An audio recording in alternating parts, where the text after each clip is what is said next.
Hi, I'm Rick Anthony, and welcome to the Someone You Should Know podcast, the podcast that focuses on musicians, authors, and interesting people. We like to say we're making a difference one artist at a time. So sit back, have a cold one, and get ready to meet someone you should know. I am absolutely delighted to bring to you today's podcast guest. His contributions to music are legendary, and his list of people that he's worked with will absolutely blow your mind. Before this guy even turned 16 and was able to drive, he had a career helping and promoting musicians all over.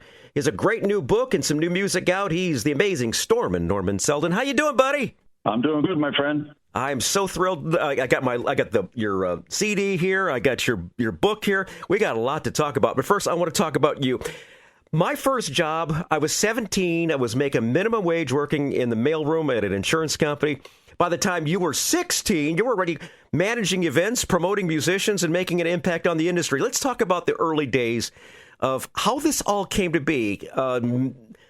Well, I started formal piano lessons at 3, and unfortunately, I had an abusive father who used to smack me around and smack my mother around, and anything went wrong, I was the one who went flying off the piano. So I practiced 6 to 8 hours a day just to save my life, really. Wow. And I entered competitions starting at the age of 7. I was already playing better than most people that were 12 or 13 because I had all European instructors. And if you had a bad lesson, they hit your fingers with a metal knitting needle. And it hurt. No!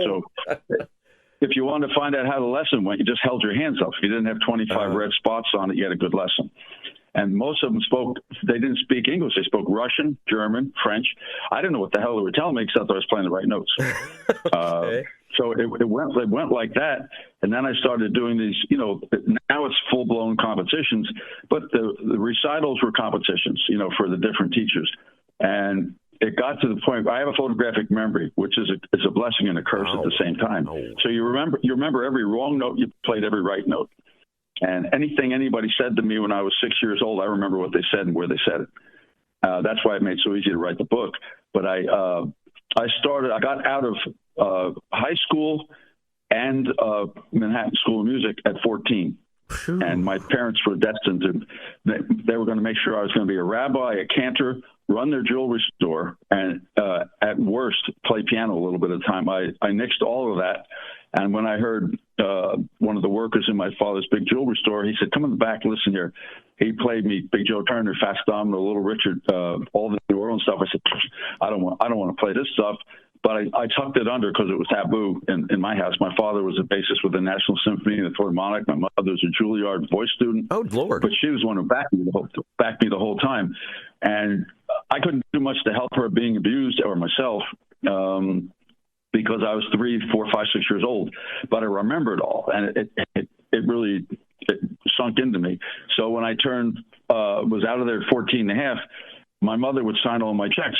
So I started managing all R&B black groups, some of them as young as me, and they would rehearse in my parents' front room with the grand piano there. Wow. And we'd rehearse there, and then I'd put them on the show. I'd get them all in tuxes. And out of the first bunch, of course, it was a bad thing. Racial thing was rough then. Mm-hmm. And I was chastised for having all black groups. My band was 10 pieces then, and everybody in the band was black except for me. Jeez. And you had an afro, from what I understand, right? I had an afro bigger than Billy Preston. In fact, we can talk about it later. When I started learning the actual booking agency business, I already knew it from running my shows. I started shows at 14 and a half and was drawing 500 kids every Friday night, 500 to 1,000 every Saturday night. And huge. I had everybody from the Crest to, Santo and Johnny. I had folk shows. I had the Duprees, Vito the Salutations, Johnny Maestro. I had them all at that age. So later on, when I needed them for shows, they already knew me when I was 15 years old. Jeez. Wow. So I started recording my first sessions in Broadway recording when I was just turned 15. My mother was paying for things. I would book acts, and my mother would give me the signed check for them because I couldn't sign anything. It was, and I started my own record label, and she had to drive me all the way through Baltimore and Carolina so I could take records down by hand in those days. Oh my God! So I was completely R&B, a black radio network from New Jersey to Florida, and had 2 actually national hits on my own label out of Red Bank. Which were the songs? You remember? The biggest one I had was down south was "Love, Love, Love" by it's called the Soul Set. It was featuring Norman Seldin. That was my first group, and it sold close to 7,500 copies on the R&B market all the way down. So I'd walk in radio stations, and they would say, "You're in the wrong place," because it was R&B station. And I said, "No, I'm here." And the guy would come in and said, "That's Stormin Norman. He only handles black acts. He's in the right place." And we go in with the program director, and the one day they said, "Oh, we have Harry Ray of the Valtairs in the studio." Harry Ray was in New Jersey. I'm in Baltimore, so I had to pretend I was him. And when we got in there, the guy said, "Lock the door." He put the record on, and he played it 5 times in a row. And the other guy was shaking on the door. "What's going on?" He didn't open it until it was done. Then he said, "I was interviewing. I was talking like it was Harry Ray. I didn't sound. I don't know what the hell he thought, but I did the interview." And then you may have heard of him because he was big in New York, all over the world. It's called Douglas Jocko Henderson. Wow, yeah. And he controlled the R&B market, and he became a friend of mine. Mm-hmm. I mean, I went to his home for lunch and dinner. And he said, "How old are you?" I said, "Well, at that time, I was just turned 17. He said, "Well, I want you to come to the Audubon Ballroom in Harlem and do a show with the Valtairs because the record was breaking, I said, "Yeah." And he takes me up there, and they have King Curtis, Billy Stewart, Jackie Wilson. And it's a week after got assassinated there. What the hell was his name? Malcolm X got assassinated. Yeah, so there's a lot of. So I'm in an all-black room. The only other person that was white was a Jewish guy behind the grill. He was taking the money. Mm-hmm. And I said, "I can't go on this show with these kids." He said, "You're going to blow them away." And then the backup band, all of them didn't show up. King Curtis, instead of playing sax, says, "Give me a guitar. I'll do the show." And so I said, "What?" And I said, "We're going to get slaughtered after." He said, "No, they're going to love these kids." And they did. Everybody kind of said, "Wow, what an amazing group." He said, "Now I have to get you back to the car." He said, "Walk in and go straight home. Don't stop." And I mean, I went to go to the bathroom, and I'm at the urinal, and the guy next to me is going, and he opens his leather coat. He's got a sawed-off shotgun. Oh, jeez. And I said, I think I had the quickest time in the men's room. I don't have to pee now. I think I just wet myself. I went up by the piano, and the tracing from Malcolm X was still around the piano area. Oh my God! Where he'd been shot. And I looked down at that. I started to get in the willies. I'm 17 years old, just turned 17. So there's a lot of neat stuff. We did the show; it went over great. Yeah. And then Jocko brought me to introduce me to the R&B radio network at Ray Charles on the Tangerine Music. Uh-huh. The meeting was there, and he said, "Bring a couple boxes of records for each one you have out." Okay. So I came to the meeting, and everybody was there, from Fat Daddy, Chatty. Everybody was in the R&B thing when I was young. He said, "Norman only promotes black acts, and his label is his own label. So I want each one of you to make this a pick hit of the week on all your charts." Now, that's every station down in Florida. And one guy said, "What do you get out of it?" He said, "Well, Norman brought records from you." In those days, they sold the records at their shows, and they got 50 cents for $1 for them, and that was kind of their payola then.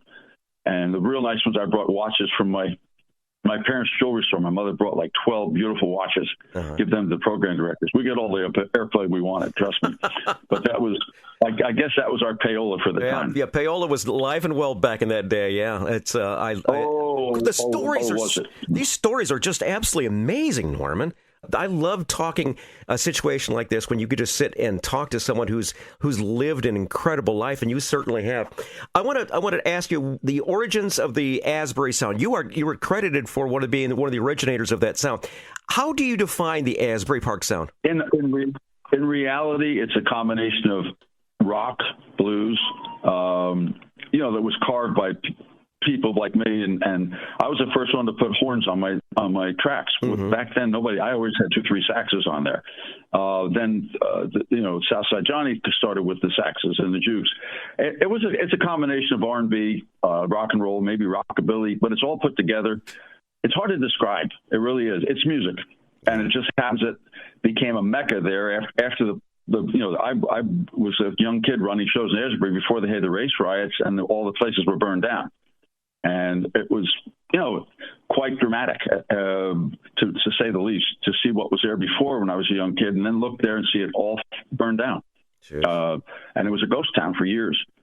So I saw it all. And so when they put out the originators, of course, my name's right under Bruce Springsteen, but actually I'm an originator. I mean, he came along. He was in my audience watching my shows with Miami Steve Van Zandt. They were out there in that audience, and they weren't much younger than me. They're maybe a year or two younger. That's where they saw the Rascals and all. I was the first one to put the Rascals on in New Jersey after they appeared with the Beatles at Shea Stadium. Oh, dear Lord. Jeez.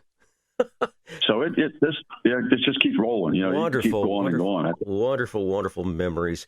Several items we need to discuss. First off, we've got an album I've got right here. Timeless Memory, Stormin Norman Seldin and Friends. And you also have a book out here. The book is called You Don't Know Me, Norman Seldin, is told by Charlie Horner. We're going to talk about the book in a bit, but I want to delve into the CD first. And on the inner sleeve, you're honoring the legendary Larry Chance of the band The Earls. What's your relationship with Larry? Larry, I started booking for my teenage shows. I had him a couple of times, through a regular agency in New York. Then we became friends, and of course, he knew me from then. And I started learning in a legitimate booking office, because I had my own, with Jimmy Lamar, who used to be the head guy of GAC. So he went into his own private booking with bands, and he still booked all the oldies acts, but his daughter didn't want to go to New York from South Jersey every day, and I could type 100 words a minute, do contracts. So he brought me in, and he introduced me to his associate in the office, was Myron Cohen, the Jewish comedian from years ago. Yeah, I know him. And he was very Jewish. He looked over, he said, "This is a Jew?" I had the afro, and Jimmy said, "Yeah, not only that, he types 100 words a minute. He knows everybody in the business, and he can probably take care of all of our contracts in one day that we've been hanging around with for 3 weeks." So, cut him some slack. And then he had me call these groups. I called Larry, got me one of the groups. I said, "Larry, it's Norman." He goes, "What are you doing?" I said, "I'm up here working with Jimmy Lamar, helping him out. He's going to book my band, some of my shows, and I want to be able to book you." He said, "Look, I'm getting ready to get a day job. The British invasion came in and Motown." He said, "Nobody wants us as good as they were." I said, "That's crazy." I said, "Give me 2.5 weeks." He said, "Norman, this isn't the same as when you were running your teenage shows." I said, "Give me 2.5 weeks. Meet me at the Ed Sullivan Theater building. Bring yourself and the other two singers up at the time. There's Ronnie Calabrese, and there was another guy that was with the Mellow Kings, Tony. They came up. I said, "Just a piano. You guys let me see what you're doing." Because I did all the black groups, got them organized, and that was an impossibility. They had no recognition. I still got them up there, and he came up. We rehearsed. I said, "First thing, Larry, what's out?" He said, "Well, Beatles." I said, "What are they wearing?" He said, "These Nehru suits." I said, "Good, you're going to all get white Nehru suits." He said, "What?" I said, "White Nehru suits, not tuxedos, now Nehru suits." I said, "We're going to add like vehicle, Ides of March, couple things to all your other stuff, so somebody sees you're doing something besides just the oldies." I said, "And let me work on it for 2.5 weeks. Don't make a move until I get done, with seeing what I can do." So he came up 2 or 3 times. We rehearsed some stuff. It was coming along good. And then I said, "Oh, boy." He was up on a Monday. I called him on Wednesday. I said, "Larry, can you come into Manhattan?" He said, "We were just there Monday." I said, "Larry, can you come into Manhattan? I've got contracts." He said, "You found a job?" I said, "Yeah, I found a few jobs." So he said, "Okay." So, "Well, you sure you can't sign it?" I said, "Larry, I'm 17. I can't sign your name." I said, "But I've got deposits." He said, "You got deposits on everything?" I said, "Larry, just come in." He came in. There were 40 contracts I got for him. Oh, my God. I said, and they were getting in those days like 3.5 max, Uh-huh. And he said, did you get 300? I said, "Oh, yeah." He said, "Where are they at?" I said, "Well, you don't have to really worry." I said, "I've got a 50%. They said, "Deposits already?" I said, "They're already in. Non-refundable, pay or play." "You got 300, 350? I said, "Larry, I got you 500 to 750 for the same stuff you're doing." Jesus, what's that going to cost me? I said, "Same 10%, Larry. I want you to work. I don't want you out of the business. And by the way, if you call up Don Imus, he wants somebody for early morning to Larry did great comedy and different voices. He did a Mexican comedy. It was great. So I said, call up Don Imus. He wants somebody, but you got to be there at 4 a.m. And he said, all right, I'll give him a call. Well, he hired him to be Santana Banana on his radio show. Gosh, I didn't know that. Oh, my God. Yeah, and Larry was the Santana to Banana. And he called me at 4:30 in the morning. I was very busy in those days at 4:30 in the morning. He called me up at 4:30 and said, "Good morning, Mr. Stormin Norman. This is Santana Banana." I said, "Larry, I'm going to choke you right for the phone." And he said, he started laughing. He said, "You have a nice day, senor." I said, "God." I said, so we were that close. We were that close. Jeez. Well, he's featured on this beautiful project, A Timeless Memory. We're going to feature a song that actually features Larry Chance and the Earls, I Who Have Nothing. Any particular reason why you decided to use this particular song on A Timeless Memory? Nobody, except for maybe Johnny Maestro in this era, had the dynamics and the presentation and the beauty of a voice that the diction was clear, the melody was pure, the riffs were simple enough to just give it a little extra edge.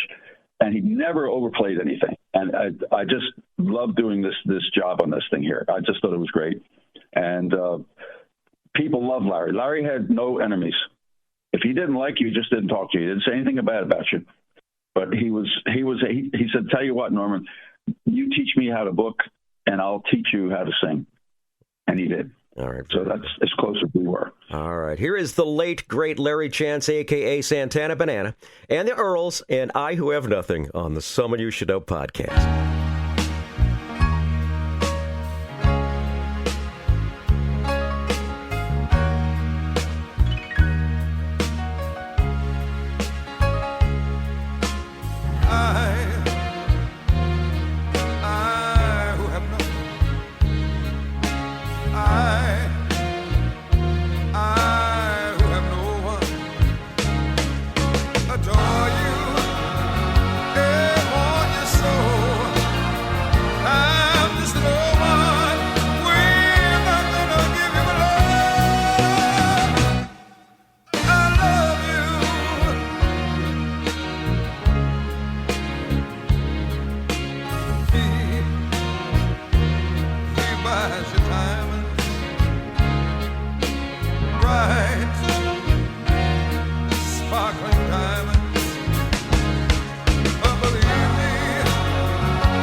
I Who Have Nothing, the late, great Larry Chance from the album A Timeless Memory.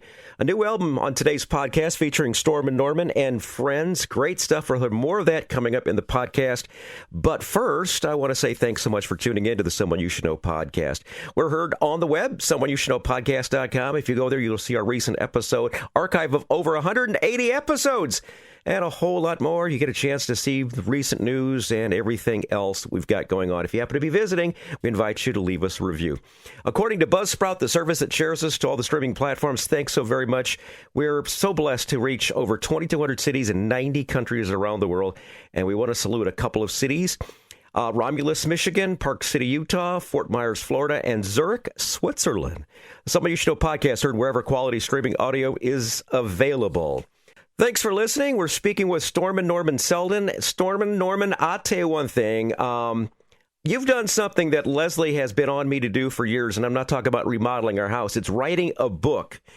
You Don't Know Me. Great book. I've had a chance to review it last couple days. The pictures, the stories are just will absolutely blow your mind. And I got to ask you, what motivated you to share your story at this particular moment in time? Well, COVID kicked in. We couldn't do any performing, and I was an artist in residence, a Steinway artist with Jacobs Music, which was a Steinway dealer. So I said, geez, this is going to be, it was the only time in my life I ever got unemployment was then the company, all the stores closed because it was so bad. And I said, what am I going to do with this? So I just called Charlie on the phone. I said, Norman. I said, yeah. He said, Charlie, got a question for you. You think you would want to write a life story, like true story? Mm-hmm. I said, oh, definitely. I've been following you for, 18 years. He said, I know almost everything about you except what you're going to tell me. Yeah. I said, well, when do you want to start? He said, now. Mm. So we started that day, about a 3-hour interview. Every week we did about 3 hours for, I guess, 12, 14 weeks in a row. Mm. And as he would write it, he would send me to make any corrections. And he was looking up, he has this ungodly resource to find everything about, he found ads and articles from all over the United States and Europe and Canada that I didn't get to see because I come in for a day and be gone. He said, we don't have enough pages to put this stuff in there. We can use, 15 or 20 along with pictures. But Norman, there's 300 articles and ads that you never even saw because you did the show, you left town. I never saw anything. He had them all.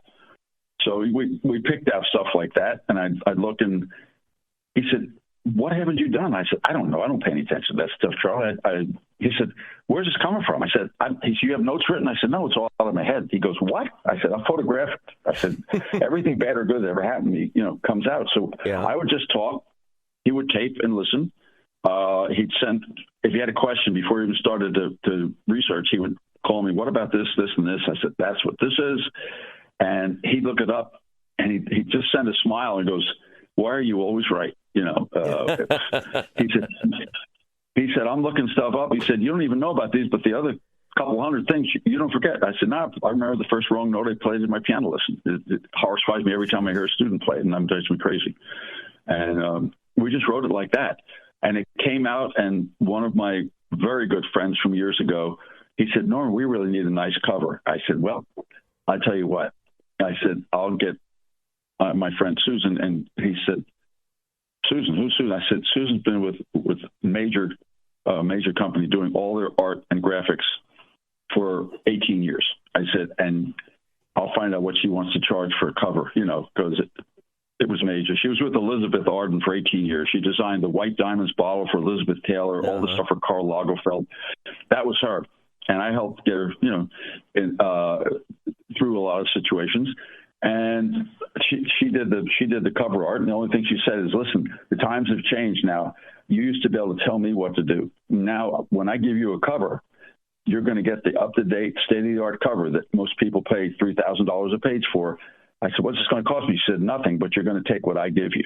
Okay. Because it'll be the way it's supposed to be. When that came out, and I saw that cover, and the photographer who took it was shooting Alice Cooper and Alicia Keys, so she came in and shot the cover photo. Love it. I love it. It's absolutely fascinating. I got to ask you, where's it available at?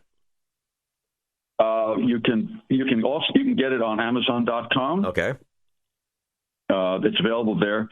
I can send it from you. It's probably easier for them to get it on Amazon.com. Okay. Just put in the title, that.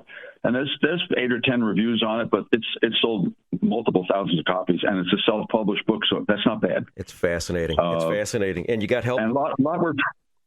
What's that? And you got help from Charlie Horner to get it all together. That's amazing.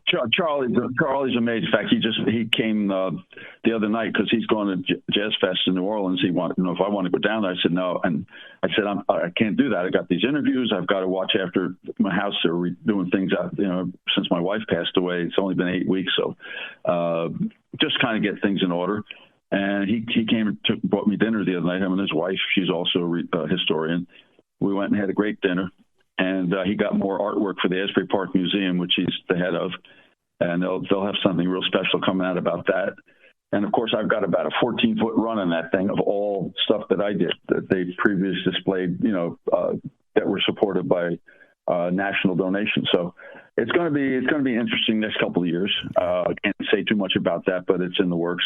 Right. And that's the best place to get it. If they want to get the purple vinyl album, which is a limited edition or something, they can call me 732-245-4777, and I'll get their information, what they want, and get their credit card number, and then I'll mail it to them. So we'll include that down in the show links. So if anyone who's driving right now and wants that information, just check the show links when you get a chance to find a place to stop. And I want to say, from another person who has lost his wife that they dearly love, sincere condolences on the loss of your beautiful bride.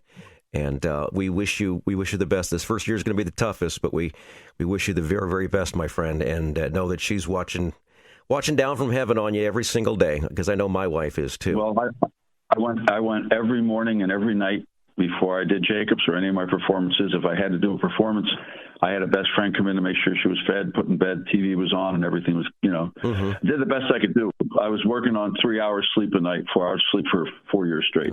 I know the feeling. So this is the first time that I've actually slept 6 or 7 hours in 4.5 years. Jeez. Well, it's a struggle. I know grief is really, really struggle. So God bless you, my friend, and we'll be praying for you. I want to feature some more music from a timeless memory. This is one of yours, Flip, Flop, and Fly, the old Big Joe Turner song. Why'd you decide to include this one?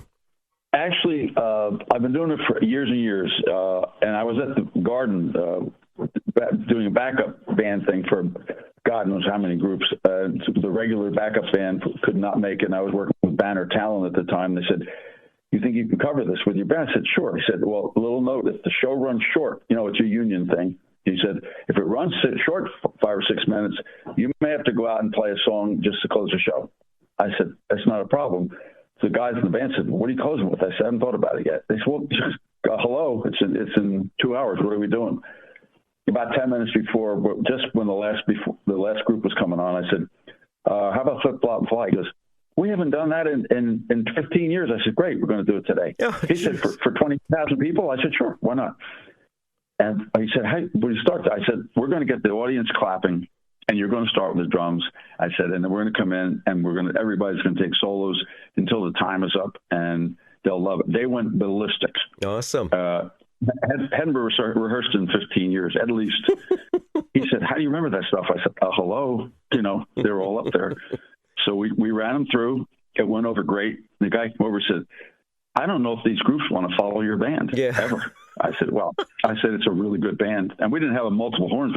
We were just guitars, drums, organ, piano, that kind of thing, and good harmony. Yeah. He said, "Wow." He said, "What happens with the horns?" I said, "Forget about it."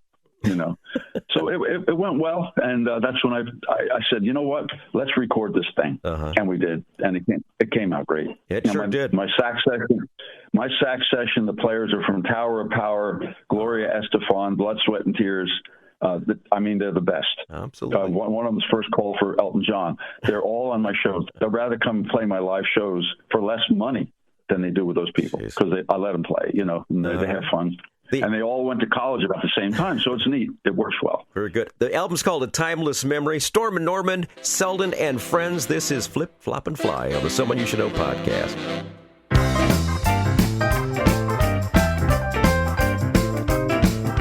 When I get the blues, it get me rocking chair. When I get the blues, it get me rocking chair.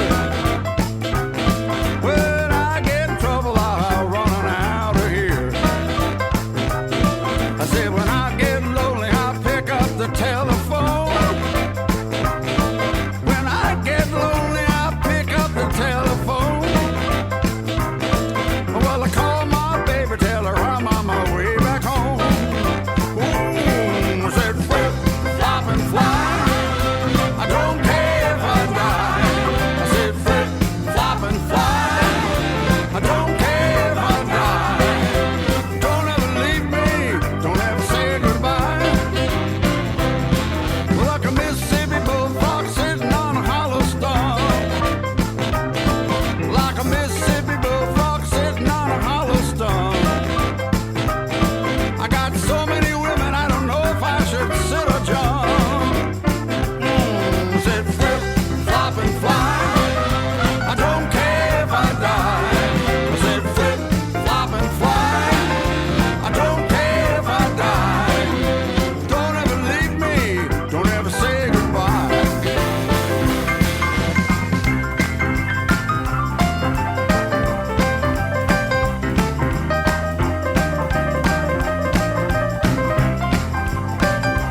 say goodbye.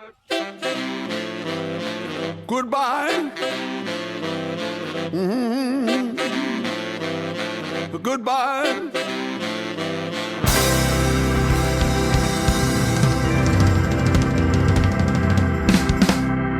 Originally released in 1955, done wonderfully by my podcast guest, Stormin Norman Seldin and friends. More great music on the way. One thing I have to ask you, it says right on the cover there, you are one of Steinway artists in residence. Can you explain what that all means? Well, when you're with a Steinway dealer, which I'd had some health issues early on, and I was doing 300 nights a year, 320 nights a year. One year I did every night, all 365 days and nights. And they found out that one of the deans at one of the colleges was a friend. She said, "Let me put you up on for searches for people that are trying to hire." I said, "Fine."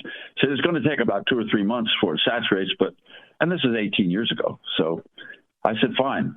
I didn't know what a resume was. I didn't need one. I had one for music. That was it. She wrote it.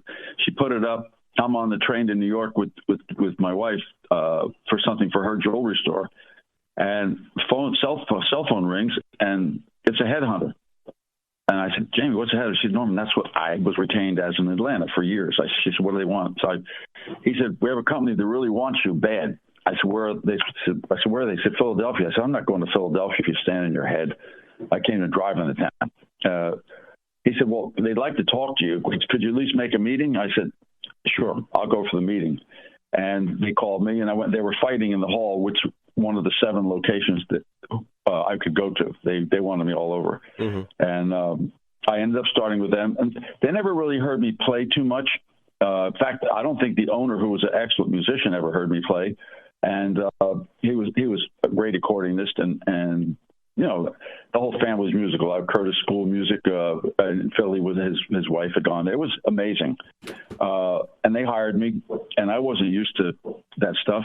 But as I started to play, when they did a memorial for the owner, he passed away like 10 years ago.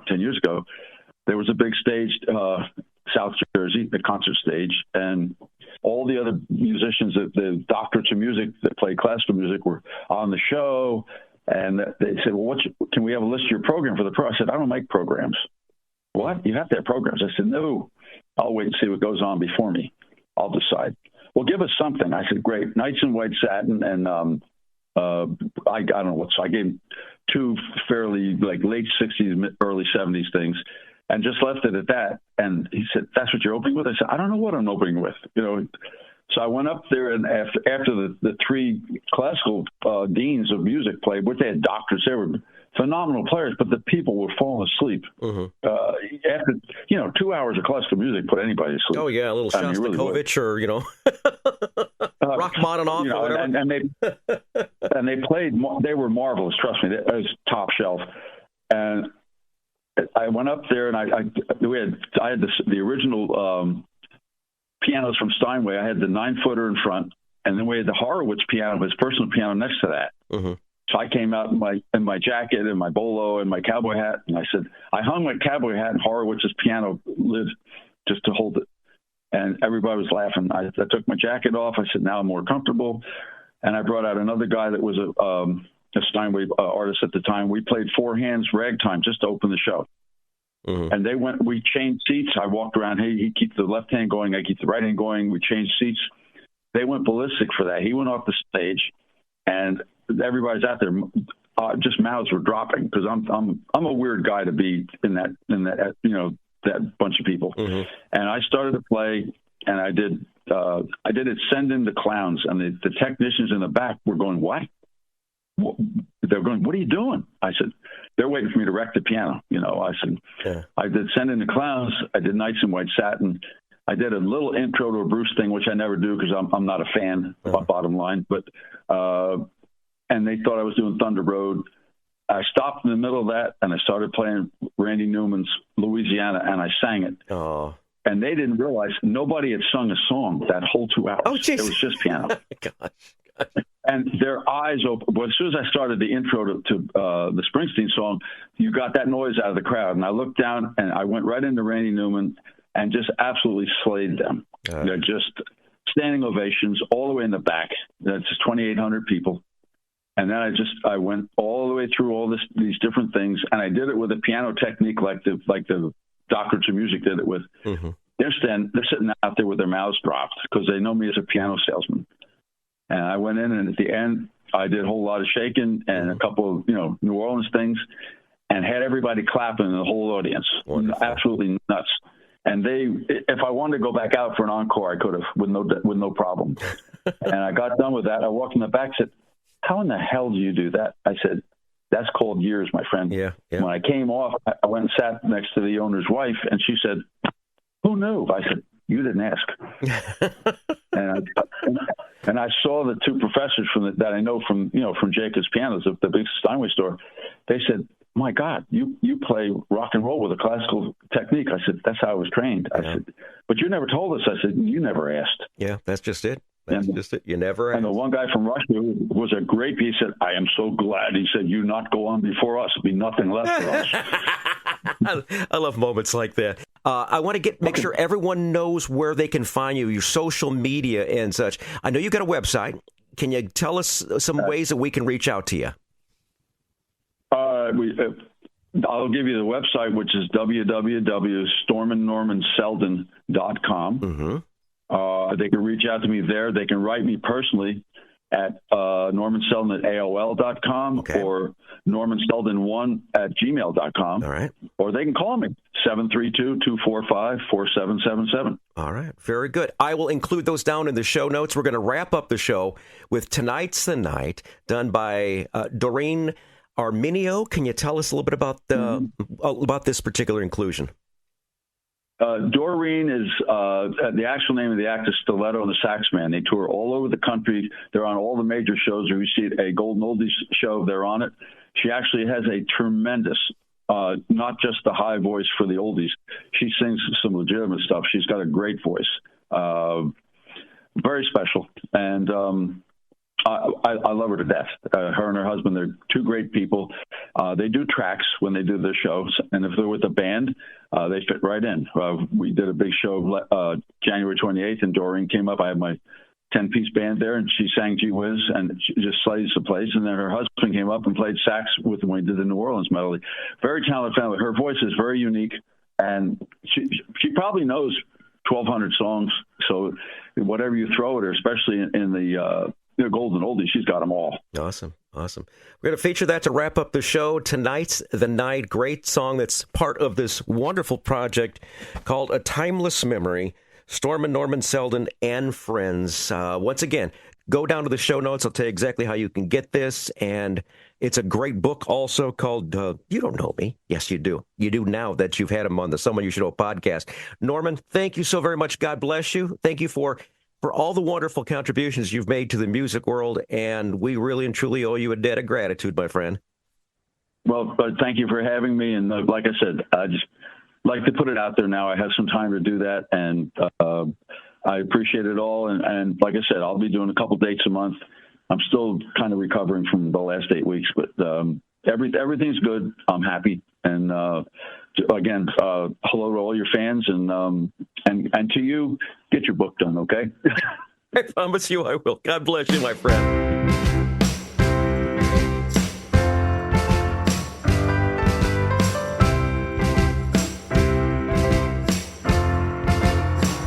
You said you're gonna meet me. Tonight's the night. You say you're gonna kiss me. Tonight's the night. Well, I don't know. Said I don't know right now. I might love you so. You said you're gonna make me turn the lights down low. You said you're gonna make me feel alright.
Hi, this is Rick Anthony, thanking you again for listening to this episode of Someone You Should Know. Now, if you're an aspiring musician or an established musician that's looking for a little exposure, I invite you to drop us a line at someoneyoushouldknowpodcast@gmail.com. That's someoneyoushouldknowpodcast@gmail.com. Also, I invite you to tell a friend about the Someone You Should Know podcast. I thank you for tuning in this time, and I invite you to check us out next time on the Someone You Should Know podcast, because you never know who's going to show up. Until next time, remember, God loves you, and so do I.